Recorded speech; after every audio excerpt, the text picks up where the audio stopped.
Subscribe कयो असांजो official YouTube channel Sindh TV HD drama ऐं वधीक अपडेट लाइ बेल आइकन खे क्लिक करियो।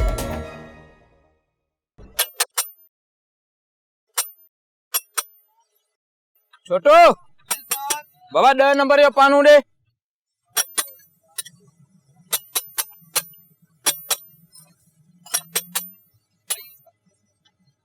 अरे हणा मगज मजे हे 10 नंबर आहे 8 नंबर जो पानू खणी आयो तोखे खबर हुजे आ स्कूल वनी आ त खबर हुजे आ न स्कूल जी रिसेस मजा निभागा भजो वञो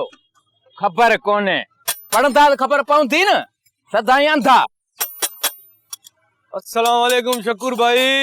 वालेकुम अस्सलाम भा तो की रे केड़ा हाल है खुश जोड़ बारियूं बाबा जी की अचण थियो हिते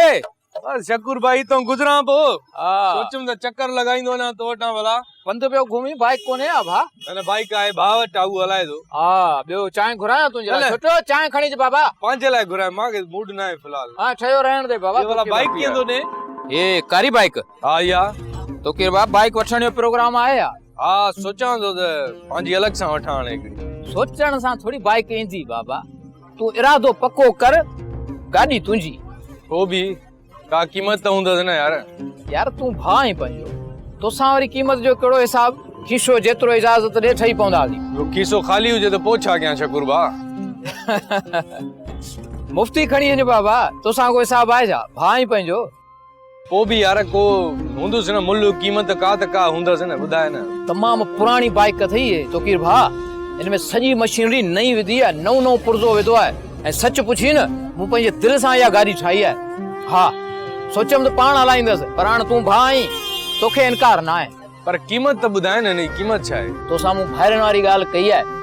टांकी नहीं हणाइस मुखे 18000 दे गाड़ी तुंजी। अच्छा थोड़ो खर्चो करणो पवंदी तो किर भा ए शकूर जे वर्कशॉप ही गाड़ी है मजा ला को सुञाणे वने चंगो शकूर बा थोड़ो टाइम दे भला मा सोचा भले सोचे वठ तो किर भा को मसलो कोने ने गडयूं तो सा हिसाब कोने कचहरी जने बजे इंशाअल्लाह जरूर बाबा छोटो बाबा गाल बुध उस्ताद यूसुफ वाली बाइक जेका है न उहा सर्विस कराए च वञ फटाफट हाणे अचण वारो हूंदो। ड्रामा सीरियल फासला जा तमाम एपिसोड्स ॾिसो हाणे HD क्वालिटीअ में विज़िट करियो असांजो YouTube channel Sindh TV HD drama.